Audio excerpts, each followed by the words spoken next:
Okay, એ basically આપણે જાણીએ છીએ કે આ બધી એફએમસીજી કંપનીઓ છે અત્યારે, આજે તો એનો ભાવ લગભગ 20-25 રૂપિયા નીચે છે. પણ મને એવું લાગે છે કે તમામ એફએમસીજી કંપનીમાં તમે રોકાણ કરવું હોય તો બે વસ્તુ માટે ચોક્કસ તમે કરજો. નંબર 1 કે એમાં ફ્લક્ચ્યુએશન્સ તમને કમ્પેરેટિવલી બીજા શેરો કરતા ખૂબ ઓછા આવશે. Number 2, all this companies are very good dividend paying companies. એટલે તમે ડિવિડન્ડ માટે કોઈ શેર લેતા હો તો એફએમસીજી કંપનીમાં ચોક્કસ તમે રોકાણ કરજો. એમાં આ કોલગેટનો પણ ચોક્કસ સમાવેશ થઈ ગયો છે. હિન્દુસ્તાન યુનિલિવર છે, એવી જાતની ઘણી બધી કંપનીઓ છે, નેસ્લે છે, ઘણી બધી કંપનીઓ છે, તમે એમાં ચોક્કસ તમે રોકાણ કરો.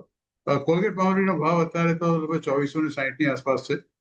વર્ચ્યુઅલી ક્લોઝ ટુ ઓલમોસ્ટ એના 52 વીક લોની, જે 2312-2315 ની આસપાસ હતો. ઓલ ટાઈમ હાઈથી ખાસો એવો કરેક્શન્સમાં શેર આવી ગયો છે. લગભગ 3904 રૂપિયાનો ભાવ હતો અને ઘટીને અત્યારે લગભગ 2461 ની આસપાસ આવે છે. વોલ્યુમ થોડું આ પર્ટિક્યુલર શેરોમાં ઓછું થાય છે પૃથ્વીબેન, લેવલ લો, એટલે લો બીટા સ્ટોક્સ તમે ચોક્કસ કહી શકો. એટલે મેં તમને કહ્યું તે પ્રમાણે from the dividend point of view this share may be better, કારણ કે રિસેન્ટલી જેણે 27 રૂપિયાનું ડિવિડન્ડ આ પર્ટિક્યુલર કંપની આપ્યું છે મંથ ઓફ મે ની અંદર, એટલે ડિવિડન્ડ માટે આ શેર સારો છે. પણ અત્યારે 52 વીક લોની આસપાસ પહોંચી ગયો છે. છેલ્લા 3 વર્ષની અંદર તો તમને એટ એન એવરેજ એને 15-20% રિટર્ન ચોક્કસ આપ્યું છે. એટલે જ્યારે આ જાતના શેરો આ જાતના લેવલ પર પહોંચે અને તમારી પાસે હશે, એ મને ખ્યાલ નથી કેટલા ભાવના છે, ચોક્કસ તમે આ ભાવે પણ અને રોકાણ કરી શકો છો.